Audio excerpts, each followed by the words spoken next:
నేను తండ్రి మాట పాటించడం తప్ప నాకేది అక్కర్లేదు. నాకు పుత్ర ధర్మం కావాలి.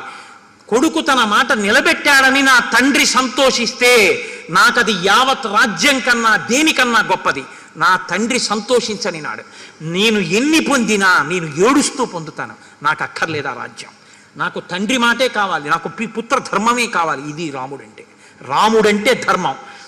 మహాతల్లి కౌసల్య చెప్పినటువంటి మాట ప్రతి తల్లి తెలుసుకోవలసిన మాట లోకంలో. ప్రతి తల్లి ప్రతి తండ్రి రామాయణంలో ఈ శ్లోకాన్ని తెలుసుకోవలసిన శ్లోకం.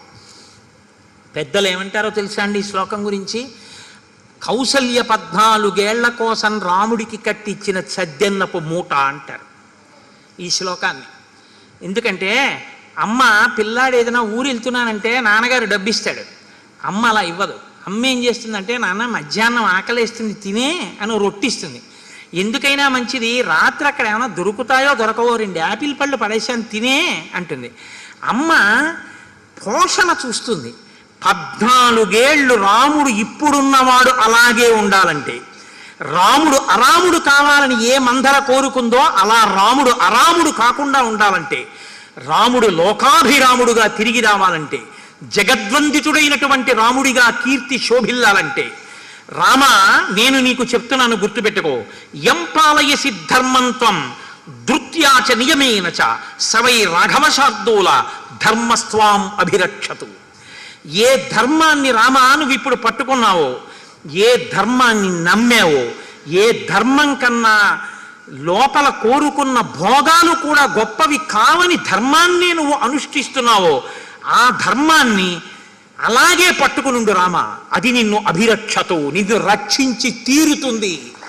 ఈ మాట నాటుకుంది రాముడికి 14 ఏళ్ళు. అందుకే రాముడు ధర్మం తప్పలేదు. అరణ్యంలో ఉన్న ఎన్ని అడ్డదారులు వచ్చినా తాను చేరుకోవడానికి ధార్మికమైన మార్గంలో వెళ్ళాడు తప్ప ఎన్నడూ ధర్మపథాన్ని విడిచిపెట్టలేదు. ఇప్పుడు ఆ తల్లి ఆశీర్వచనం చేస్తోంది, నాయనా నీకు విశ్వామిత్ర మహర్షి ఇచ్చినటువంటి అస్త్రాలు, నువ్వు అరణ్య మార్గంలో వెళ్తున్నప్పుడు నమస్కారం చేసేటటువంటి దేవాలయాల్లో ఉన్న దేవతలు, మహర్షులు, సమిధలు, దర్భలు, పవిత్రములు, అగ్నివేదికలు, దేవాలయాలు, చిత్ర విచిత్రములైన పూజాస్థలాలు, పర్వతములు, వృక్షములు, మొక్కలు, మడుగులు, పక్షులు, సర్పములు, సింహములు, సాధ్యులు, విశ్వేదేవతలు, మరుత్తులు, ధాత, విధాత, పూషుడు, భగుడు, అర్యముడు, ఇంద్రాది సమస్త దేవతలు, అన్ని ఋతువులు, స్కందశ్చ భగవాన్ దేవ సోమశ్చ సబృహస్పతి సప్తర్షయో నారదశ్చతే త్వాం రక్షతు సర్వత నక్షత్రాణి చ సర్వాణి గ్రహశ్చ సహదేవత అహోరాత్రే తథా సంధ్యే పాంతు త్వాం వనమాశ్రితం. సంధ్యలు, సూర్యుడు, చంద్రుడు, స్కందుడు అనగా సుబ్రహ్మణ్యుడు, సోమశ్చ సోముడు, శివుడు, సప్తర్షులు, నారదుడు నిన్ను నిరంతరము రక్షించుగాక అని అనేక మందిని ప్రార్థన చేసి తెల్లని పూలదండలు, సమిధలు, తెల్ల ఆవాలు సిద్ధం చేయించి అగ్నిహోత్రం చేయించి బ్రాహ్మణుల చేత రాముడికి రక్ష కట్టి ఆయన దగ్గరకొచ్చి కొన్ని శ్లోకాలతో ఆవిడ రక్ష పెట్టింది. ఇవి పెద్దలు ఏం చెప్తారంటే, ఈ శ్లోకాల్ని బిడ్డల్ని కన్న తల్లులు పిల్లలు ఎప్పుడైనా ఎక్కడికైనా వెడుతూ ఉంటే వాళ్ళకి ఈ 3 శ్లోకాలతో రక్ష పెడితే వాళ్ళకి ప్రమాదములు రావు అంటారు.